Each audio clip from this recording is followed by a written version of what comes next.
Like I think in the back of my head, I've always wanted to do Filipino food. I think in my head was kind of like, I'm gonna get all the experience that I can get, and then apply the experience with Filipino food. Today for Dirty Linen Summer Series Chat, we are talking to Ross Magnaye. One of the things that has really struck me through the pandemic has been, while we can't travel, we can still travel with food. And I guess I've used it as an opportunity to school myself up in some cuisines that I admit I've been pretty ignorant about. And one of those is Filipino cuisine. I think it's really crazy that in Australia, Filipino cuisine doesn't have more prominence. Filipino people are the 5th largest migrant group here, and there's so much exciting stuff to learn and to eat. And I'm really thrilled to have Ross along to school us up a little bit. Morning, Ross. Morning. How are you? I'm good. Bit hungover, to be honest, but feeling good. It's that time of year, isn't it? Yeah. Can happen. We can all get a little bit shabby. It's like a party every night, so that's it. Just enjoying it. So yeah, it's definitely been a feature of my year is to learn a little bit more about Filipino food. Tell us about your heritage and the place that Filipino food has in your life. Well, I mean, I grew up overseas, and I came to Australia, I think, when I was like 13 or 14.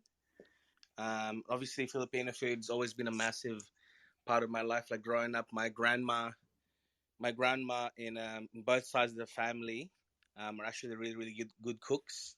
My mum's side is more Spanish influenced, right? Spanish influence. So there's a lot of like paella, callos, and stuff like that. Like really, really delicious Spanish stuff. And my dad's side is more like really traditional, like Ilocano, which is like a part in the Philippines called Ilocos. So like really, really like really traditional like Ilocano stuff, like pinakbet and stuff like that. So been very blessed to enjoy the foods like when I was growing up. So best of both worlds, to be honest. Yeah, right. Yeah.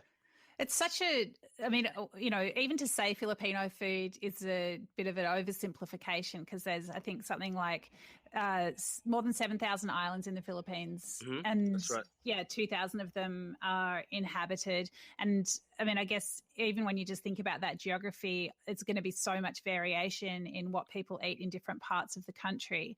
And when you've got that history of the colonial Spanish history, I think they were there for 300 years or so, then that's going to be a massive influence as well, as you've said in your family. Is that something that, did you grow up did you just grow up eating whatever was put in front of you, or was that sort of history and that heritage and that difference part of the things that you were told about as well? Well, yeah, it was funny because like I was asking my mom actually, because I was asking her about me being a kid. She said like, I love to eat, so whatever was put in front of me, I would eat. You know, I'm not one of those kids that you have to like chase around and like, hey, come and eat. Nah, if dinner was ready, I'll be the first in the table, she said. So in saying that, I mean, like, yeah, a lot of influences like with Spain. Actually, with pre-Hispanic era in the Philippines, the only food preparation done was like we're boiling, steaming, and roasting, right? Yeah. And I think the first, like, this is like way back. Like Austronesians from like southern China and Taiwan actually were the first one to settle in the Philippines. So that's how they introduced like rice cultivation and other like farming practices. Okay. And obviously with that, there's like the spice trade.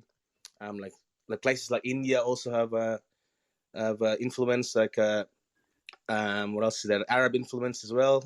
The Chinese. There's a lot of Chinese influence. That's how like dishes like lumpia and stuff like that. There's a lot of like pancit noodles because of the influence of the Chinese. Yeah. And obviously with Spain is like the really, really big one. As you said, like more than 300 years. So I think one of the things I found really interesting when talking to Filipino people about food is that often a dish is described by the method that is used to cook it rather than an ingredient. So even as you just said, they're boiling, steaming. It's like the cooking method is almost like the base of the dish, isn't it? And then the ingredients can be varied quite a lot.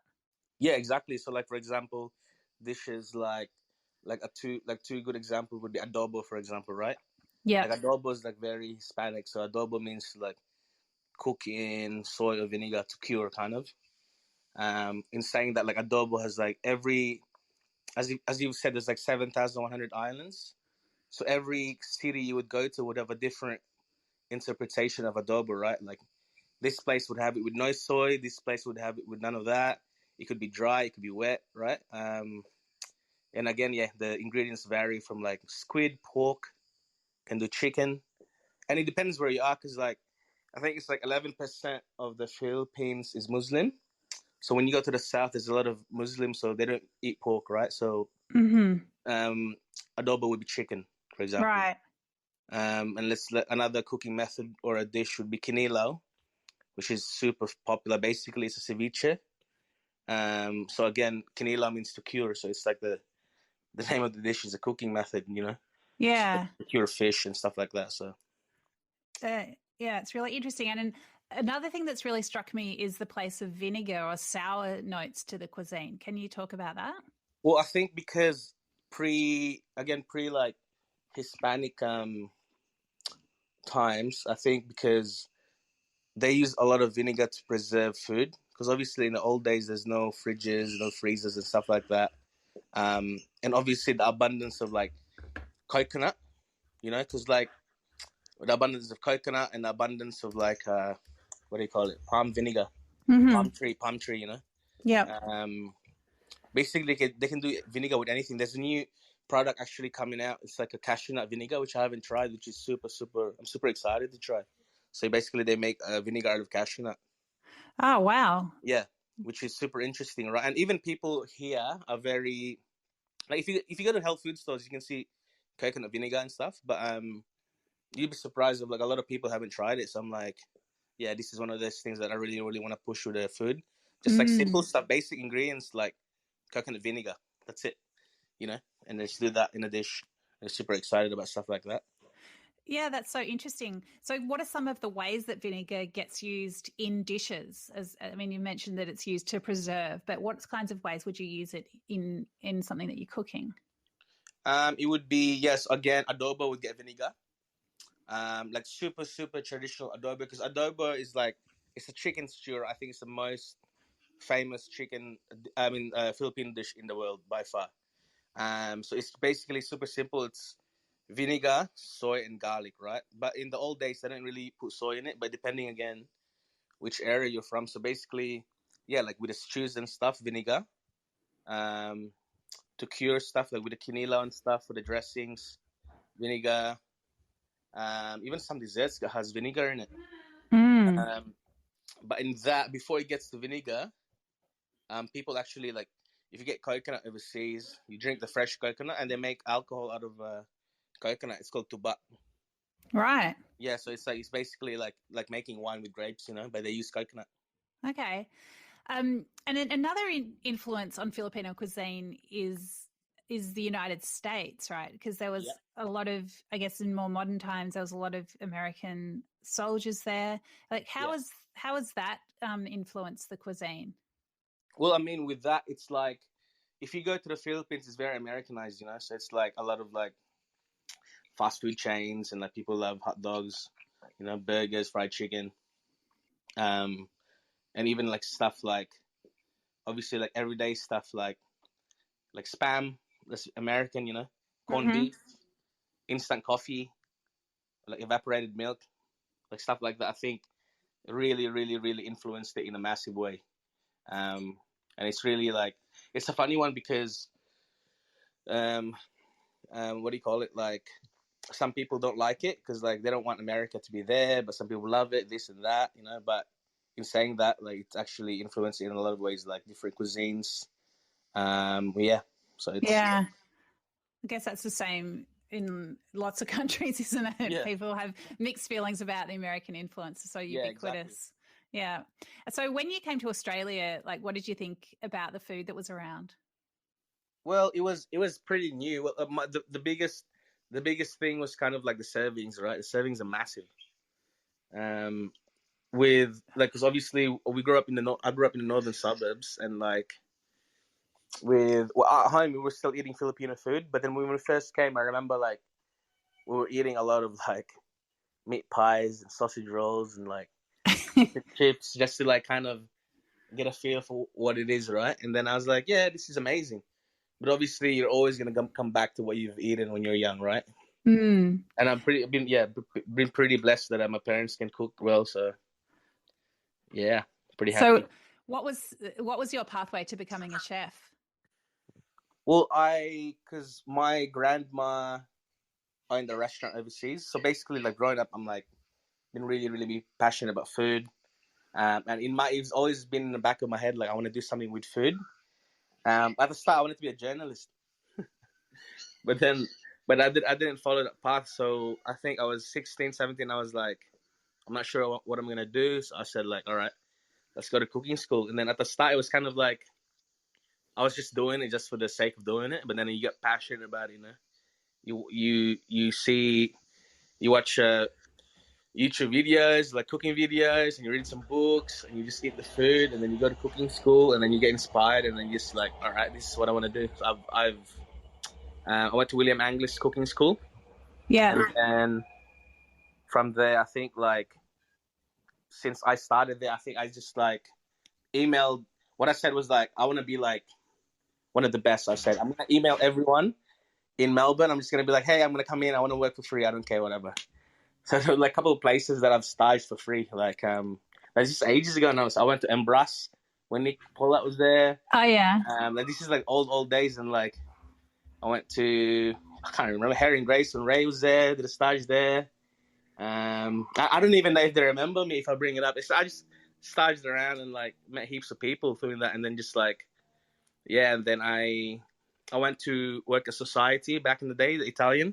Okay. And that was kind of my first proper kitchen job. So I think I stayed there for like a year. And then what else did I do? Help open a couple restaurants, and then I got a job. What did I do? I can't even remember. Did you like? Was it like? I mean, obviously, none of the restaurants you've mentioned would have had any Filipino food on the menu or any of that influence. Yeah. Did chefing feel like something that was taking you away from the food that you'd grown up with and, the food that was really in your heart? Or did you sort of relish the opportunity to learn about other cuisines? Yeah, I think in my head was kind of like, I'm going to get all the experience that I can get and then apply the experience with Filipino food. Like, I think in the back of my head, I've always wanted to do Filipino food. But obviously, when you start cooking, it's like, you want to work with the best and you want to work at the best restaurants. Obviously, it's not going to be Filipino food. But I think, like, for me, it was kind of like just getting experience, learning all the techniques, meeting people, getting all the connections that I need. But yeah, again, like just getting a good resume and then just applying that. And and now so I think I've been super lucky because like, well, I've been cooking for let's say 10 years now or 11 years. And I think I've been lucky like because I'm sure of what I want to do with food because I think a lot of chefs are like you can cook for 20 years but you're not really sure of like the style of food that you want to do, and like the kind of cuisine that you want to represent. But I think I've been like super blessed that I'm confident with what I do and like just do me really, and I just do the food that I want to. I just cook the food that I love eating, to be honest. That's it. So would you say that the food that you cook these days is it the Filipino food that you've eaten as, over the years, or is it, Ross's particular spin on Filipino food? Well, yeah, I mean, like with that, I think because Filipino food is so broad, it's so funny because like in the last 4 years, I've become this like poster kid for Filipino food, but in my head, I'm like, man, I'm just scratching the surface. I only know maybe like 2% of it, and yeah, like the food that I do, it's just the food that what my family cooks. It's just like I don't know other dishes, to be honest. There are a lot of dishes that I don't know. So yeah, like for example, adobo. I love cooking that because it's stuff that I love eating. But if I apply it in a restaurant, it depends on what the setting is. It depends on what kind of event it is or what kind of restaurant I'm cooking at, and I kind of like do a little bit of spin to it just to make it more, suitable. But the core value is there, like I don't change anything with flavor and stuff. It's just kind of give it a bit of a tweak, I guess. And why do you reckon it is that Filipino food hasn't had much of a presence in Australia? Is it that it, like, why is that? Well, I think like not there's yeah, as you said, it's like there's a lot of Filipino people here. But I think it's just people actually doing it and opening up restaurants and stuff like that. And I think like sometimes in my head it gets a bad rep because like because for example, I know people that go on holidays overseas and they say the food's bad and this like that. Like I understand that if like there's a lot of bad food there too. Like again, in anywhere you go, you need to kind of know where to go, right? Mm-hmm. But even here, like I've tried some Filipino food here that's like it's not that great, like this and that. I guess you need someone to just like do it, like open something and kind of like you just do something really well, open something and yeah, make it work, I guess. Okay. So so at the moment you're like between restaurants, I guess. You've had everyone's had a pretty interesting year. Yeah. But you were most recently at Rice Paper Sister, which Yeah. which you were able to bring a lot of Filipino influences into the menu there, weren't you? But yeah, that restaurant closed during the year, and your plans to travel, well, a little bit of a spanner in the works with a bit of a global pandemic. Yeah. But if we look forward to what you're going to be doing in the years to come, like what kind of dishes do you think we will be eating in your restaurant? I'll definitely be doing like real Filipino food, like the Filipino food that I love to cook, right? With I want to make it like really like for everything Filipino, from I don't know, from the painting has to be like a Filipino artist, you know. Yeah, in my head I've got it like in my head, but then I'm trying to like to make it a restaurant and make it not too cheesy in a way. I reckon it's the biggest challenge, like doing Filipino food with like, or for example, with like I don't know, wines that I love to drink, and then make that work. And make it. Again, it depends on the setting. It depends on where I'm at, because obviously my plans were to go overseas, like go to Paris and stuff, and I was gonna do like something Filipino there in a wine bar, and kind of see if that worked. That was my main goal, So, which is still my main goal. Well, at the moment now, my plan is to go to Bulgaria to do this pop-up restaurant. Hopefully, the vaccine is out. I'll go there, and then fingers crossed, I can go to Paris and do my thing. But yeah, like with the Filipino food that I love to cook would be like stuff that I'm doing now, to be honest, but just make it my own. Yeah. So if someone wanted to try to, I guess, engage with Filipino food in their own kitchen, could you give us a dish that we could try to make at home? Well, I think the most basic one you could try is adobo, because A, it's delicious, and B, it's easy to do, and C, it lasts long, Yeah. So basically, adobo is like, you can do chicken or pork. Let's say you do chicken. So basically, you just like saute some garlic, brown some garlic, put the chicken in. And I think like let's say you do a cup of vinegar, so like 600 grams of chicken, quarter of soy sauce, bay leaf, peppercorn, touch of water. That's it, and then you let it simmer for like half an hour. It's so simple, and again, it depends on how you want it. You can like simmer it until the chicken's cooked, and then taste it and adjust it. And then you can do it my way. I really reduce the sauce, so it's like really nice, dry and sticky. Mm-hmm. Either or is delicious. So. And then just eat it with rice? Yeah, plain rice and fried egg. Oof. Perfect. Bit of chili on the side, So good. That sounds so good. Yeah, I can give you a detailed recipe, like. But again, it's one of those dishes that you don't really need a recipe. Like some people fry the chicken and then add the vinegar and the soy, but some people just put everything in a pot and simmer it. You know what I mean? Yeah. It's basically like, do whatever you can do whatever you want. No rules. Love it. And tell me about champorado. Champorado is like one of those dishes that are like for people weird, but like for Filipinos, they're heaven. It's basically a porridge, but with chocolate in it, right? It's a breakfast thing. So basically, cook some black rice, cocoa, sugar, And then what else you put in it? And you put like evaporated milk and condensed milk in it. So it's like a really rich kind of chocolatey sweet porridge. And then the twist is Filipinos put like a dried fish on top. Yes. So it's like a weird combination, right? So it's like chocolate, sweet, like a desserty breakfast. And you put like fried anchovy, fried the fish. It's so good. Yeah. It's one of my favorites, man. I made it for myself, but I didn't have the fish. I just didn't happen to have some dried fish lying around. But